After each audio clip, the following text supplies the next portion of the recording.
Buenas tardes a todas, a todos nuevamente. Empezamos nuestra última audiencia de esta tarde, que está referida a la situación penitenciaria en las Américas.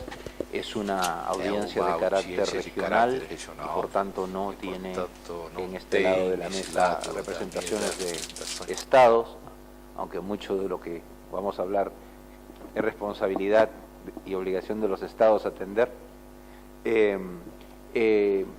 Me acompañan en la mesa el comisionado James Cavallaro, que es nuestro relator para personas privadas de libertad, conoce ampliamente esta problemática, ha visitado muchos de nuestros centros penitenciarios del continente.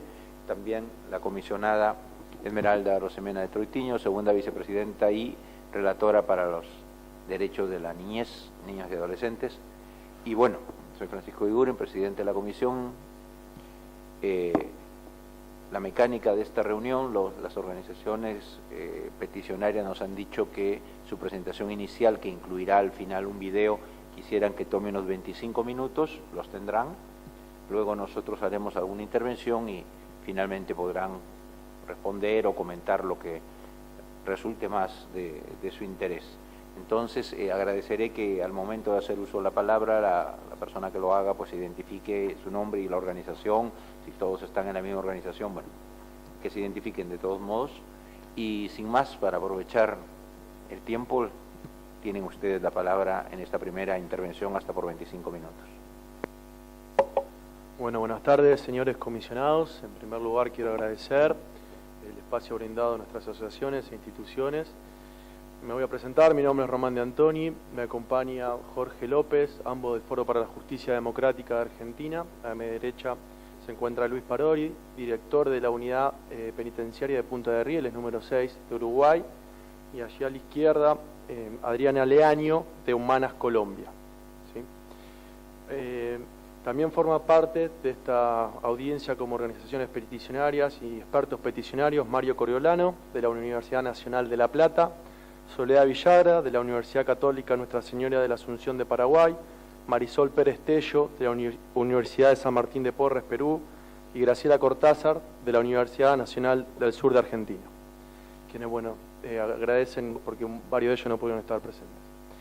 En esta audiencia temática no queremos describir y enumerar y denunciar las condiciones de detención que todos sabemos que existen en nuestra región, y denunciar ni tanto el hacinamiento como la extrema gravedad que hay y la crisis que tenemos en la región. Por el contrario, a través de esta audiencia que vamos a tener, lo que queremos presentar son cambios de modelos y nuevos paradigmas en la gestión penitenciaria a través de la demostración fáctica y visible de nuevos modelos penitenciarios existentes en la región.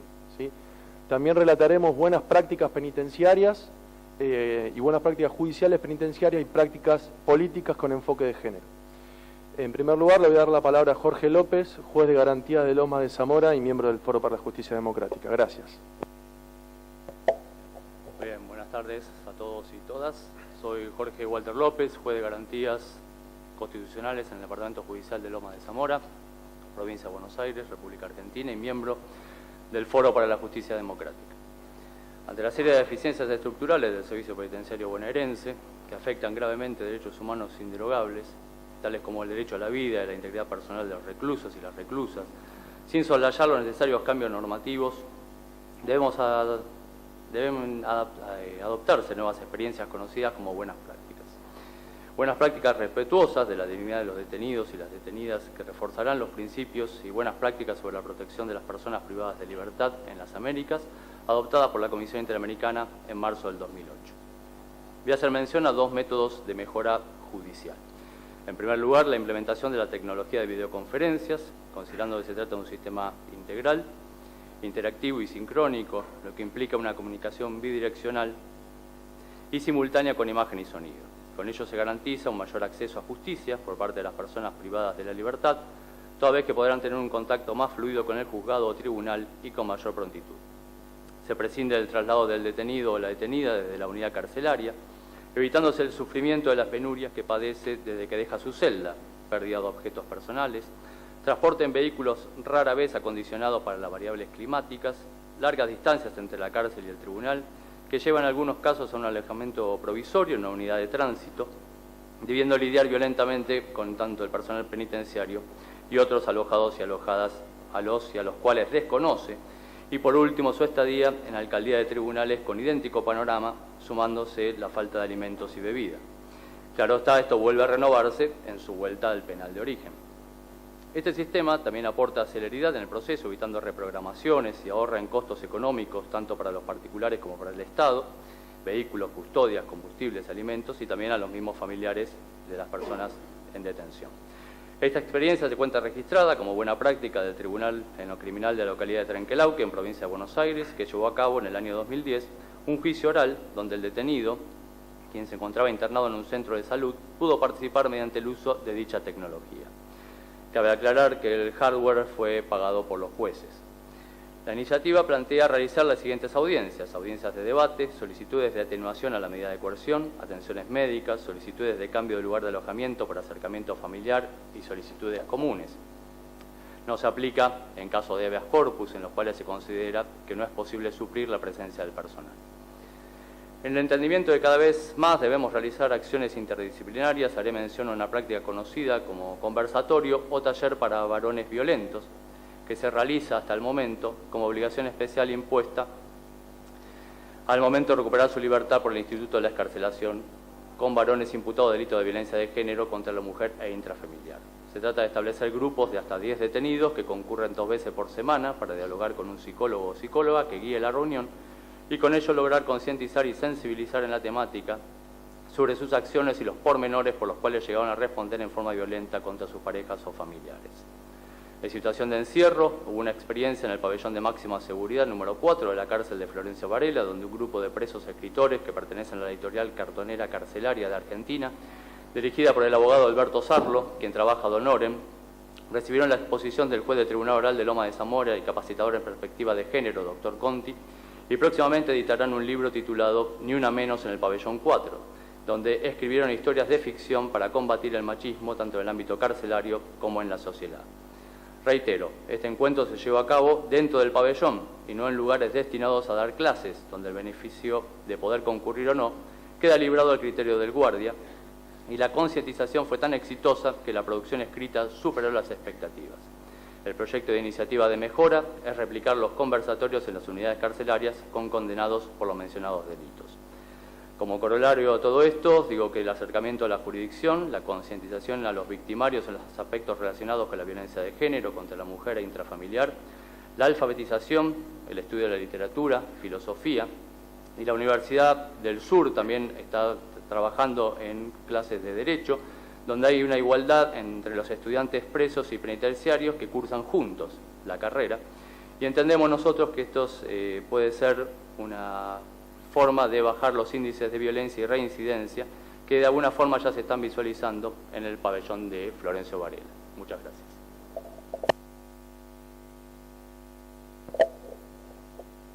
Buenas tardes, Adriana Ledaño de la Corporación Humanas Colombia.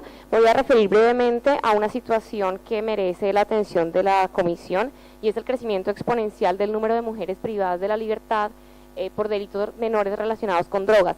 Esta es una tendencia en América Latina, pero ofrece un panorama crítico en Colombia y me referiré a eso para proponer también algunas medidas que podrían implementarse y podrían impulsarse para los estados.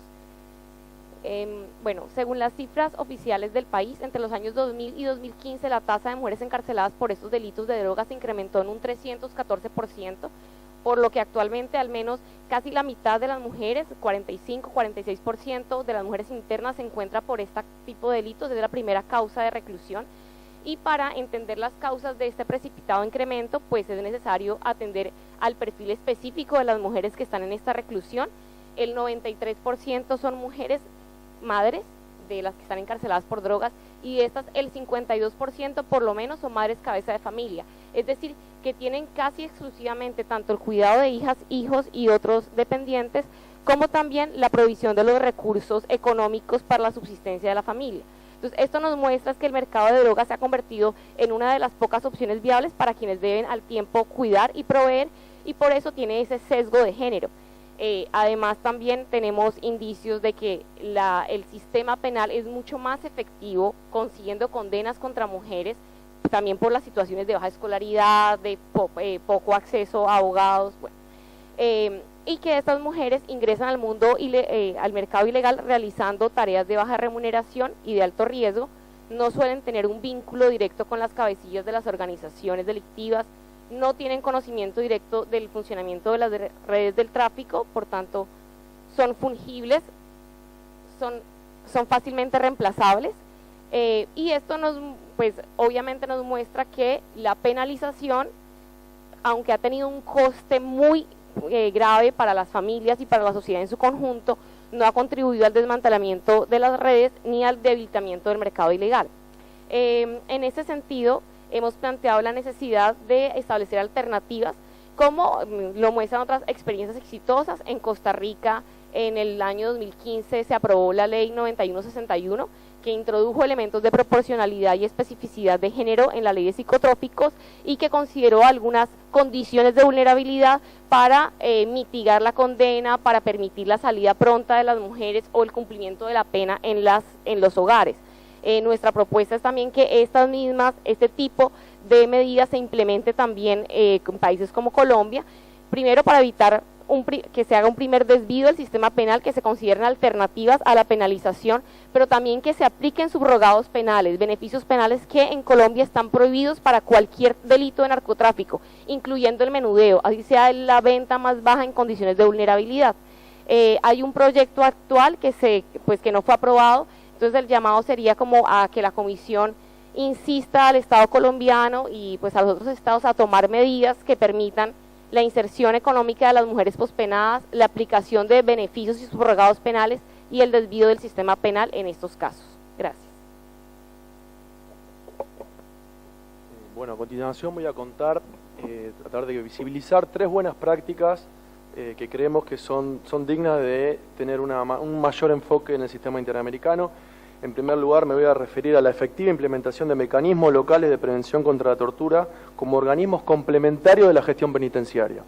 En ese sentido, quiero destacar como buena práctica lo que realiza actualmente el Mecanismo Nacional de Prevención contra la Tortura en Paraguay, organismo independiente, autónomo, con formación de la sociedad civil, cuya mayor participación o mayor tarea están enfocadas a hacer diagnóstico de la situación penitenciaria. Esto ha servido para tener mayores políticas. Asimismo ha realizado tareas de promoción sobre el uso de la prisión preventiva, sobre el abuso de la prisión preventiva, de lo que ha logrado reducir los índices de prisión preventiva en los últimos 3 años. ¿Sí? Todo a través de la tarea del Mecanismo Nacional de Prevención contra la Tortura.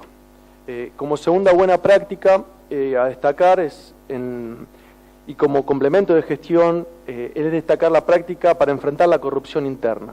En ese sentido, además de destacar prácticas y políticas de investigación, como la operación reclusión llevada a cabo en Panamá, de la cual la CIDH ya ha tenido conocimientos, quiero destacar algunas prácticas que complementan el modelo de gestión.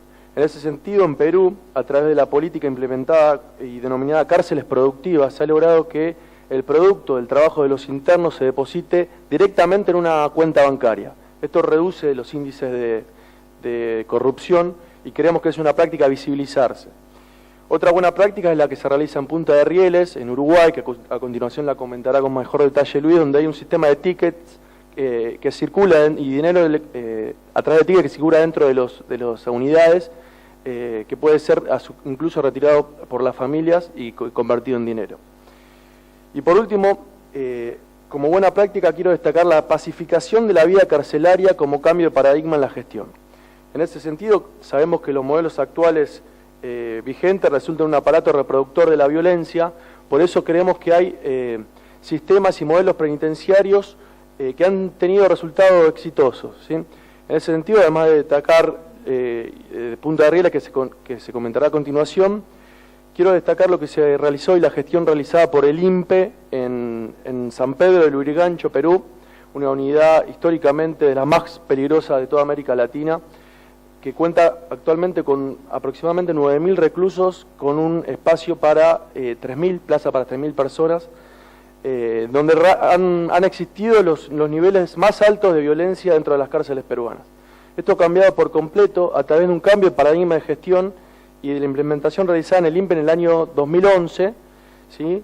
A través de un sistema que se caracteriza por una estructura de gobierno propia de los reclusos, en consonancia y con plena comunicación con las autoridades del penal. Los internos del Lurigancho son alojados en 24 pabellones y tienen una libertad que se asemeja a la de un pueblo o una ciudad o un barrio. Esos 24 pabellones son son divididos entre 400 y 700 reclusos. Cada pabellón elige un equipo de representantes o diputados dirigidos por un único delegado general, que asegura que el pabellón opere pacíficamente. Cada delegado es responsable de distintas temáticas, como por ejemplo la economía, la infraestructura, la limpieza.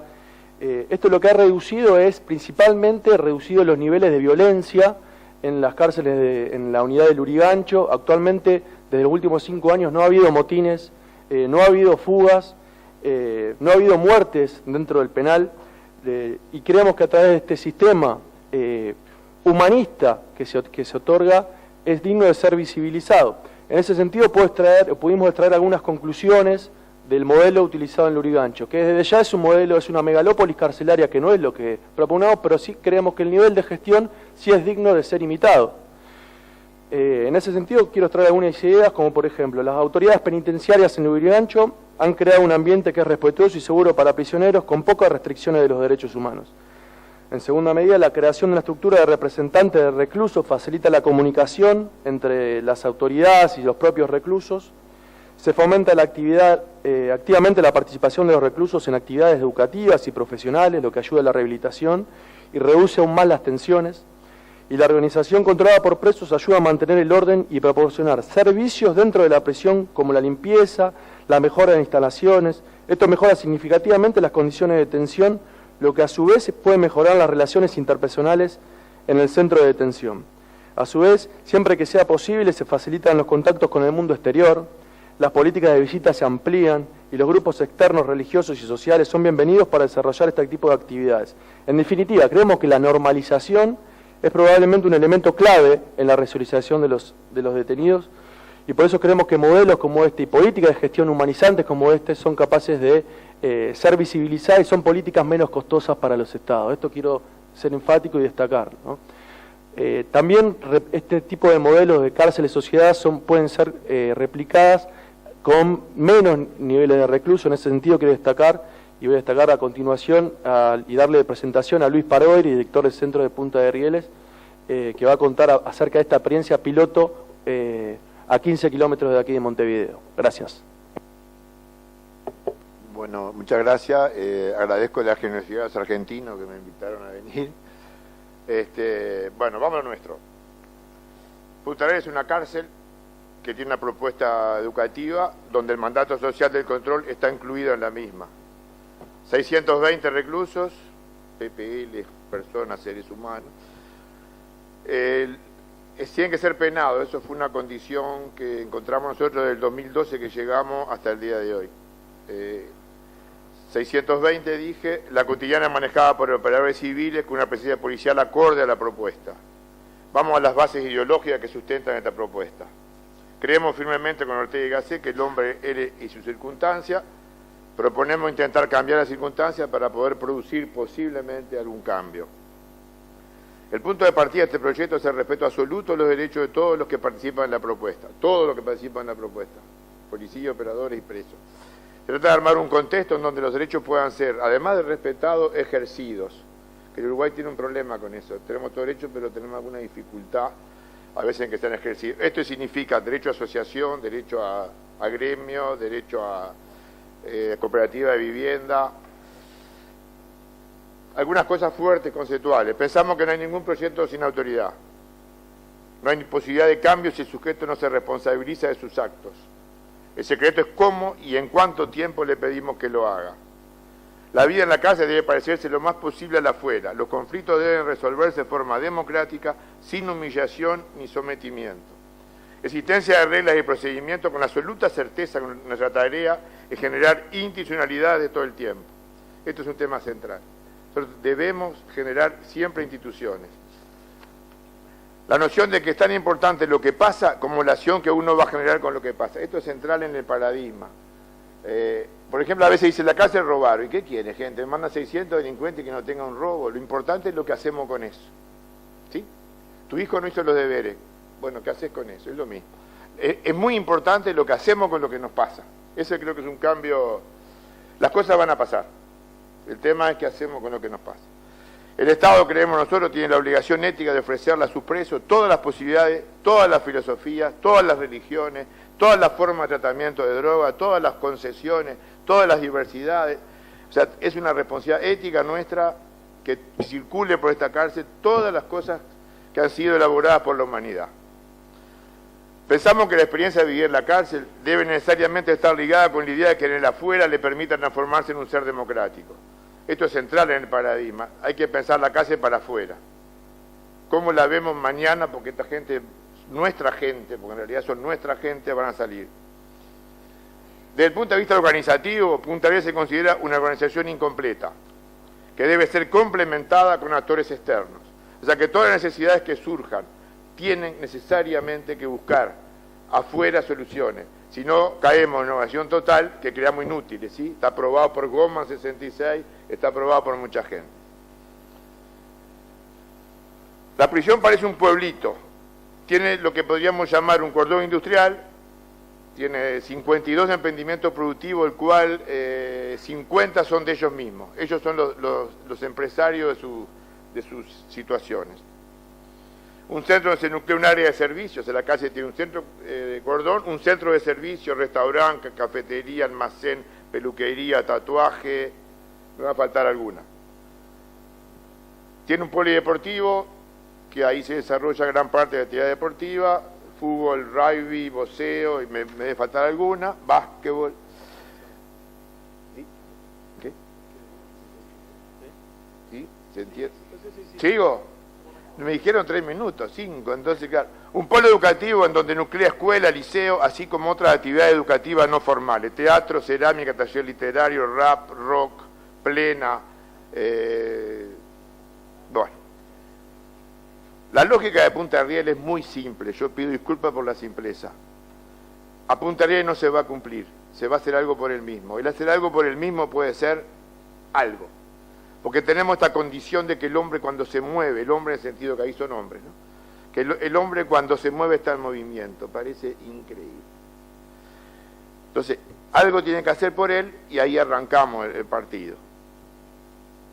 Nosotros no compartimos que solo el trabajo redime. Lo importante es cambiar los códigos de vida de la gente. Y la educación no es más que una discusión de códigos. No es más que eso la educación. Con un objetivo que es mejorar nuestras relaciones. Hay una mezcla entre trabajo y cultura, la cultura en tanto patrimonio de todos y en tanto se pueda discutir el código con el que en el otro, porque la educación no es más que una discusión ideológica entre lo que pensamos en un ambiente posible, en un ambiente constructivo. No es otra cosa. La cárcel es un invento de estas sociedades, tenemos que hacernos cargo. Sabemos que está atravesada por todas las contradicciones sociales, económicas, políticas, tenemos que crear entonces una institución que soporte y sostenga las mismas y las canalice hacia lugares de construcción de subjetividades que aporten a las sociedades que vivimos. Como dice Mandela, las sociedades se miden también porque cómo tratamos a sus pobres, enfermos y locos. Preso me faltó, que justo es lo que... También debemos tener programas que permitan aprendizaje y transformar la estadía en las cárceles en un lugar que deje enseñanzas y vivencias que permiten bajar los niveles de reincidencia, y este sería nuestro humilde aporte al tema de la seguridad, que tanto nos preocupa. La cárcel, gente, no es más que un montón de angustias. Debemos ser capaces que las mismas encuentren canales de construcciones posibles. Cuando no encuentran canales, implotan o explotan. Es eso lo que pasa en las cárceles. Cuando las angustias encuentran los canales de construcción, podemos generar algunas de las cosas que estamos generando. Por acá voy a terminar y me gustaría como poder, tanto me presionaron con unos minutos, me sobraron. No, es para toda la intervención y falta el video. Ah, es verdad, está. Entonces retiro lo que dije. Con esto termino. La tarea de los educadores debería ser generar contexto todo el tiempo, con rayita texto, o sea, con contenido. Que pasen cosas que tengan sentido. Cuando logramos eso, tenemos la mitad del partido ganado. Muchísimas gracias. A continuación vamos a pasar a un video del doctor Coriolano con el cierre final y el petitorio, invitando también a los comisionados a visitar Punta de Rieles.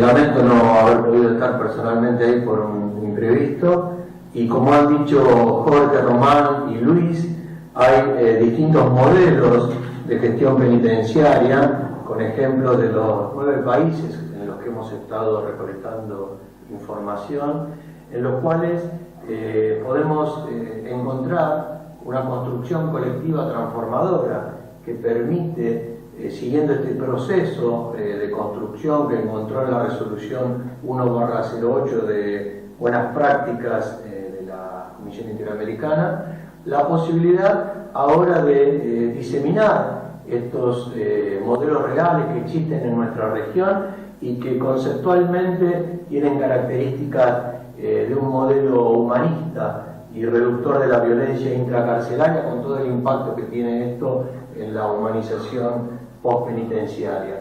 Creo que como ejes que acabamos de escuchar, hay un trípode imprescindible en la consecución de resultados a partir de una decisión política que exprese una voluntad, en segundo lugar plasmada en un plan adecuado, en un modelo realizable, y que esta voluntad de implementar un modelo o plan le asigne los recursos humanos y materiales necesarios. Me parece que el enfoque basado en derechos humanos marca una diferencia importante en lo vinculado a la reducción de la conflictividad social, con propuestas que conocemos como mano dura, tolerancia cero, eficientismo, que sobre pretexto de proteger a las víctimas aumentan la tasa de prisionización sin haber logrado todos estos años la reducción de la violencia social e institucional. Estas propuestas van en el camino que viene transitando la Comisión Interamericana junto a los organismos del Sistema Universal,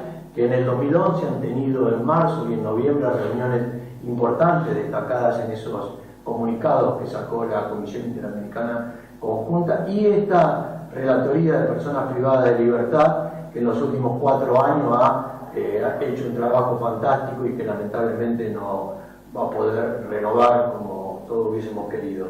Me parece que hemos entendido que a un problema sistémico hay que encontrar puntos de palanca, y estos puntos de palanca, a partir de la reducción de la prisión preventiva y de un modelo de gestión apoyado en un modelo de organización como es la organización requerida de Jack Elliott, por darle un sustento teórico, va a permitir que estas propuestas concretas de reducción de violencia se diseminen en un trabajo en red regional, universal, de los distintos mecanismos, sociedad civil y gobiernos que quieran hacer un trabajo opuesto al demagógico, apoyado en propuestas que no tienen las características centrales de un enfoque basado en derechos, conceptualmente. Esto es el enriquecimiento conceptual, como acabamos de ver en estos modelos, el fortalecimiento del trabajo estratégico en el trabajo en red y en pensar en las víctimas, fundamentalmente basado en evidencias. Este trabajo desde los derechos humanos en la mejora de la gestión penitenciaria marca la diferencia del camino que estamos recorriendo, y que las IDH junto a los distintos sectores convocados podemos fortalecer un Estado de Derecho democrático con respeto a los derechos humanos. Gracias y seguimos como siempre en contacto. Un fuerte abrazo.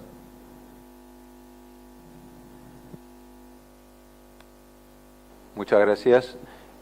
Vamos a escuchar ahora la intervención del comisionado James Cavallaro, que es relator para personas privadas de libertad.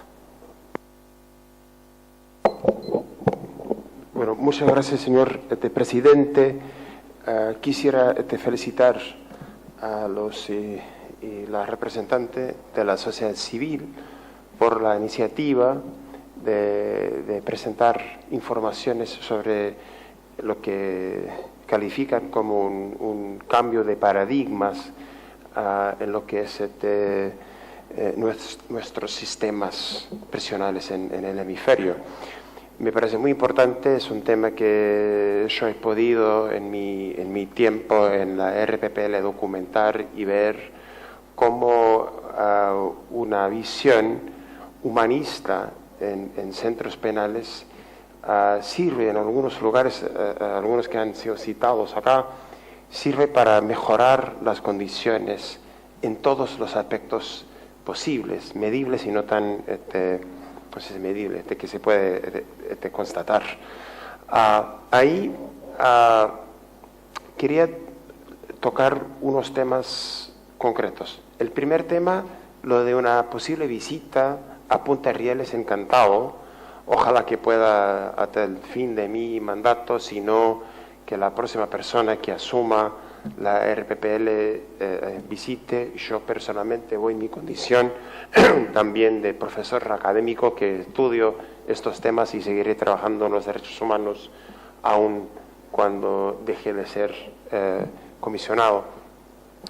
Quería saber un poco lo que escuchamos acá, si hay algunas formas de intercambiar las experiencias, lo que está pasando en Punta Rieles, lo que citaron, por ejemplo, en Lurigancho, lo que ha pasado en Costa Rica, en Panamá, o sea, si hay y si no hay formas tan claras para sistematizar y compartir en redes, también como dice don Mario, si no sería una forma de esta comisión, un espacio para seguir en ese sentido.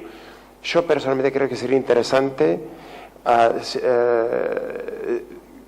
que la comisión pensara en algún tipo de estudio sobre las buenas prácticas, el cambio de paradigma, cómo a través de la humanización del centro de detención se puede realmente cumplir con la función de resocializar y rehabilitar y así reducir las violaciones, reducir la violencia, la fuga y promover evidentemente también los derechos humanos.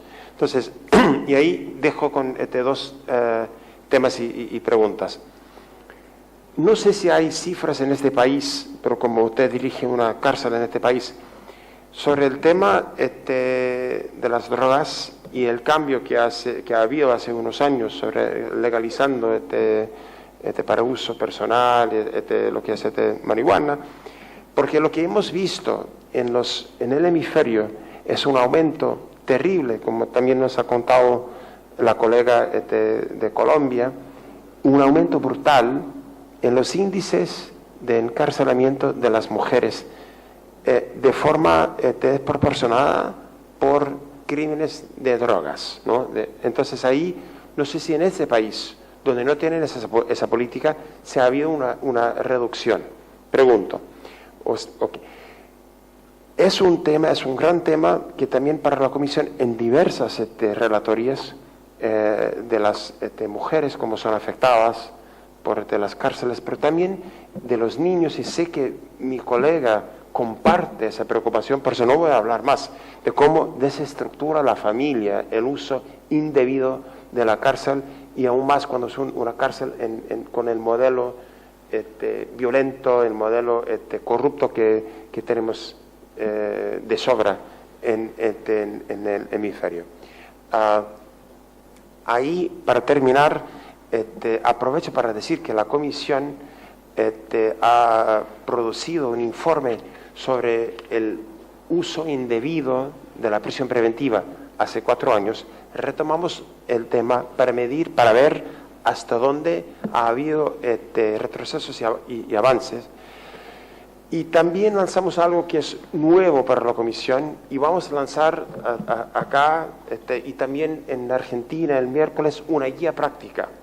Entonces, una guía práctica podría ser interesante, una forma de aprovechar la experiencia de Punta Rieles que quisiera conocer, la experiencia de otros países para ver cómo a través de cambio de paradigma se ha podido reducir los índices de violencia, de reyertas, de motines, de homicidios, de fuga en los penales, cómo han podido reducir la reincidencia, ¿no? Ahí un poco salir de la lógica, digamos, de la denuncia en los informes hacia la solución o las soluciones, ¿no? Entonces ahí coloco como posibilidad de un espacio que podríamos compartir para avanzar en esa lógica. Con eso termino, no tengo muchas preguntas, a no ser la de Uruguay, si ha cambiado por la lógica, hasta porque digo también, en ese informe que acompaña la guía práctica, por primera vez, ahora van a escuchar, por primera vez la Comisión recomienda a los estados que dejen de criminalizar lo que es la posesión de drogas en cantidades mínimas, porte para uso personal, ¿no? Entonces, porque con esa sola medida podría producir un cambio radical en el hacinamiento y en la lógica de cómo se trata a las personas que tienen un problema con sustancia, que no son, entre comillas, criminales. Con eso termino y devuelvo al presidente la palabra. Muchísimas gracias por la paciencia. Gracias, James. Antes de ceder la palabra a mis colegas, yo quiero hacer también algunos comentarios. Creo que siempre es alentador, pero más en este caso, recibir buenas noticias, ¿no? Sabemos cómo es la situación penitenciaria en la gran mayoría de países del continente. Y la Comisión, lamentablemente con frecuencia, tiene que sacar comunicados dando cuenta o expresando su preocupación o cuestionamiento de sucesos ocurridos en centros de detención, cárceles, debido a motines, enfrentamientos internos, con muertos incluso muchas veces de manera particularmente cruel y violenta, incendios, en fin, un panorama que es producto también de las condiciones inhumanas, del hacinamiento y de tantas cosas. O sea, por eso, en medio de esta realidad frecuente, hemos tenido medidas cautelares respecto en varios países sobre centros de detención del continente, en Argentina, en Centroamérica, en fin, casi todo lo que es motivo de nuestro análisis o pronunciamiento sobre cárceles es tremendo. Entonces, escuchar estas medidas alternativas, estos avances, es muy reconfortante. Sabemos que es decepción, ¿no? Lamentablemente, y por eso, como dice James, hay que propiciar el intercambio de experiencias. Y mi comentario va un poco por allí. Como decía él, hace poco la Comisión acaba de aprobar este informe sobre el abuso de la prisión preventiva, y a mí me preocupa fundamentalmente ello, porque creo que es una realidad en varios países del continente, lo venimos oyendo, también sin duda en el mío, lo venimos viviendo, donde ante el incremento de la inseguridad ciudadana, de la violencia, del delito o de organizaciones criminales, la respuesta que a veces se exige desde cierto medio de comunicación y de la sociedad es mano dura y más cárcel. Y entonces, si en el pasado ha habido una acción bastante fuerte a nivel del derecho penal y procesal penal, garantista, de señalar que la prisión debe ser el mecanismo extremo, el último recurso, cuando lo justifica la situación procesal, el avance del proceso, la peligrosidad, y combatir también la situación del preso sin condena, tan difundida en nuestro continente, pues creo que lo que se ha avanzado en ese terreno, de hecho, está en riesgo o viene siendo con la otra mano contradicho, porque en muchos países, según hemos recibido informaciones, ante esta presión social de más cárcel, lo que es más hacinamiento, más personas detenidas, se acude a una situación donde ya no es simplemente un tema de presos sin condena, es un tema donde se invierte la situación, digamos así, de la privación de la libertad como excepción y con mucha frecuencia para diversos tipos de delitos, muchas veces sin peligrosidad o muchas veces sin que exista siquiera una investigación o una acusación fiscal. Muchos fiscales piden prisión preventiva y muchos jueces la otorgan. En mi país ahora con mucha facilidad se otorga prisiones preventivas de 18 meses, de 36 meses, para investigar, cuando no hay ni flagrancia necesariamente, ni una acusación fiscal, insisto, para investigar. La detención, la privación de la libertad se vuelve en regla, y esto está ocurriendo no solo en mi país, lo he escuchado que en varios países. Entonces creo que tenemos que dar una respuesta frente a esto, porque las autoridades políticas del Poder Ejecutivo, pero también a veces los parlamentos, asumen que reaccionan ante presiones que vienen de la sociedad ante situaciones de inseguridad o de incremento del crimen organizado. Me gustaría conocer un poco, y he visto bueno que han sentido en la cabeza que aquí un poco en muchos países también hay esta situación, me gustaría escuchar un poco qué hacemos frente a eso, que va contracorriente a este avance, ¿no? Yo no sé, ¿tú quieres decir algo, Esmeralda? Dos cositas. ¿Y tú, sí. Isabel? Sí, lo que acaba de señalar el comisionado Guiguren, presidente, es el gran reto, el gran desafío. Es cómo sociedad y gobierno tienen esta visión, o pueden tener esta visión de un cambio de paradigma hacia la humanización de las cárceles, de la vida en privación de libertad.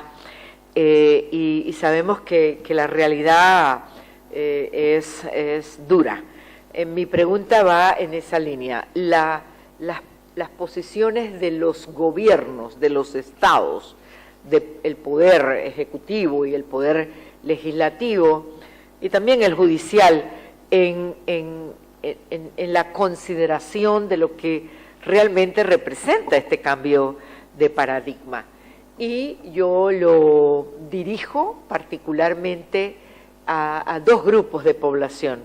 El tema de los adolescentes en contacto con la ley penal y lo que esto significa o se utiliza como el discurso de la seguridad, ¿no? Dándole a la participación de los adolescentes un protagonismo exacerbado, ¿no? Y el otro grupo, mujeres, y la situación de las mujeres, lo decía muy bien la representación aquí de Colombia, que el incremento de la participación delictiva está en estos tipos de conducta vinculados a microtráficos, a una situación de, no me gusta usar la palabra mula porque estamos nosotros también criminalizando, pero su uso, la utilización que tienen de las mujeres. Entonces, esta realidad confrontada con la otra, que es la posición de los estados, de los gobiernos, para darle una respuesta a la sociedad que demanda, entre comillas, seguridad.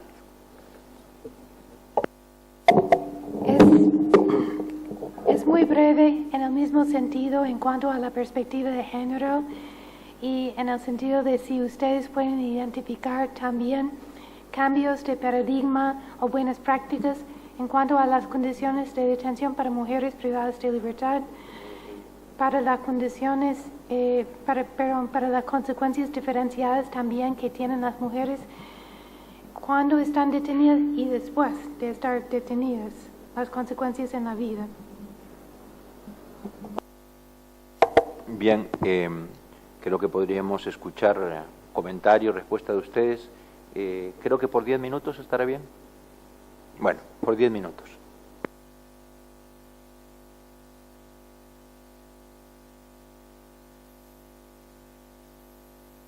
Lo de droga, el Uruguay todavía está por implementarlo. Sí, no hay, está la ley, pero no hay venta porque se hicieron la farmacia, bueno, hay un lío. El Uruguay es medio característico en esto, avanzamos pero nos frenamos, o sea, nos cuesta como instrumentarlo, ¿sí? Entonces se instrumentaron las farmacias, hay una ley en Estados Unidos que se trancó. Todavía estamos en esa discusión. Está la ley de la venta, está la ley de los clubes, pero todavía está en un proceso de implementación, punto 1. Disculpe, pero me refiero a, no sé si ha habido un cambio, disculpe, señor presidente, gracias implícitamente, pero si ha habido un cambio en el sentido de detener a las mujeres por tener, entonces, no ha habido un cambio, siguen deteniendo a las mujeres por el porte de marihuana. El tema de la tenencia, además en Uruguay, que es una larga discusión, antes de la ley, es que nunca se especificó cuántos gramos es tenencia.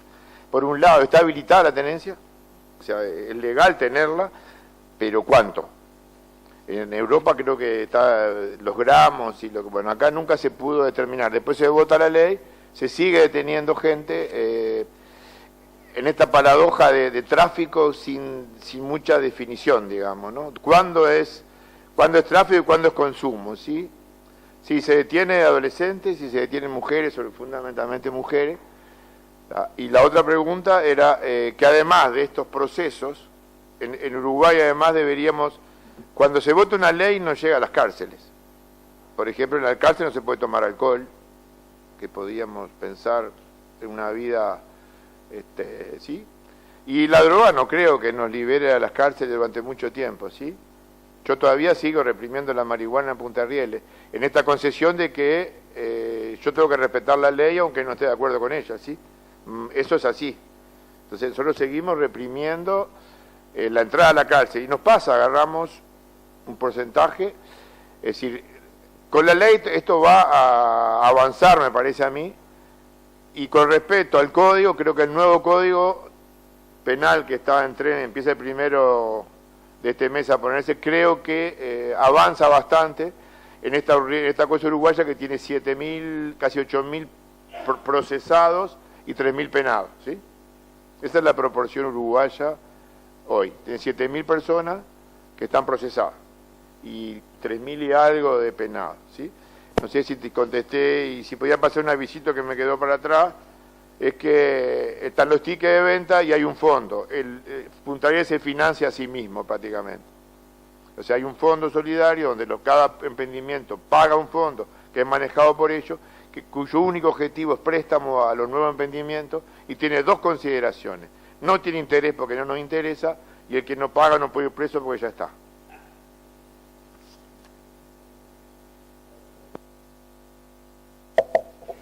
Gracias. En cuanto al cambio de paradigma o a las medidas especiales tomadas para hacer frente a esta situación de las mujeres privadas de libertad por delitos de narcotráfico, pues en Colombia no observamos muchos avances.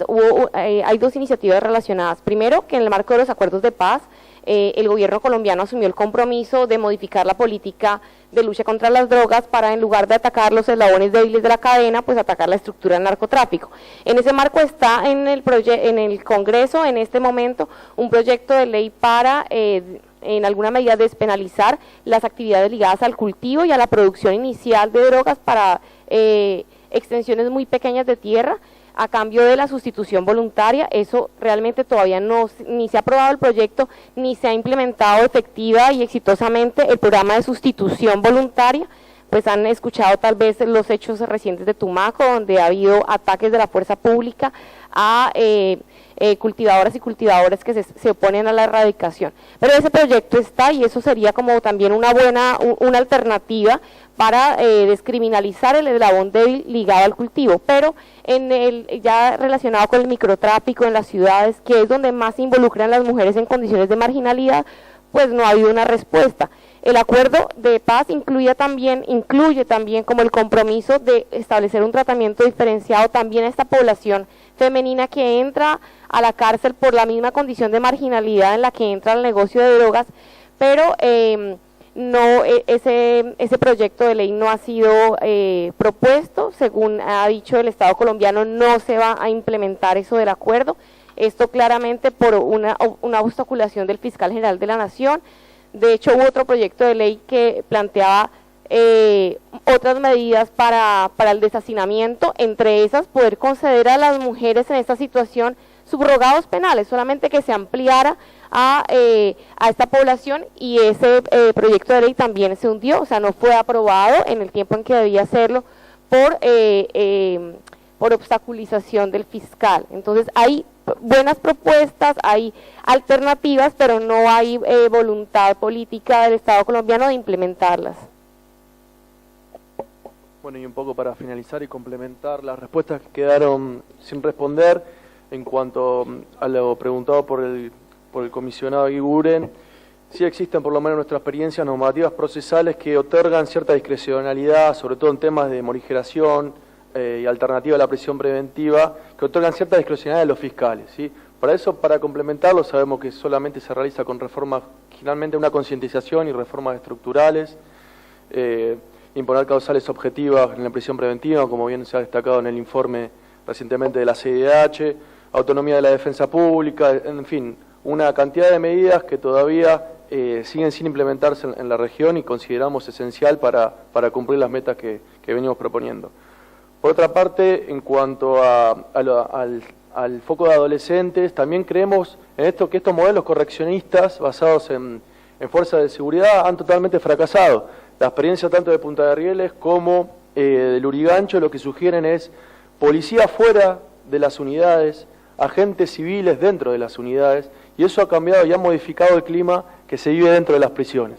¿Sí? Nosotros ayer estuvimos recorriendo Punta de Rieles y en el conversatorio con los detenidos fue increíble, por lo menos nuestra experiencia que es en la provincia de Buenos Aires, estamos acostumbrados a ver modelos correccionistas donde la fuerza, la violencia es lo que caracteriza, que no permite a los detenidos tener una visión como por lo menos la tienen en estos tipos de penales. O sea, el modelo resocializador creo que es un modelo vigente como lucha contra el delito, también digamos como método de solución. Estos modelos son plausibles de ser reproductibles, por lo tanto consideramos que la CIDH a través de un liderazgo en la región promoviendo este tipo de iniciativas sería digno de que se realice. En ese sentido creemos que, o por lo menos de las organizaciones peticionarias, estimamos enviar algún tipo de informe con una sistematización de estas buenas prácticas que prometemos enviarla en lo pronto. Y por último también identificar con respecto a lo que preguntaba la secretaria ejecutiva Elizabeth Abimerget, identificar buenas prácticas con mujeres. Hay buenas experiencias en la unidad 33 en Los Hornos, donde se ha hecho un censo entre la defensa pública y organismos del Estado que ha permitido otorgar alternativas y prisiones domiciliarias que creemos que son mejores que, lógicamente, las prisiones que conviven con los hijos dentro de las prisiones.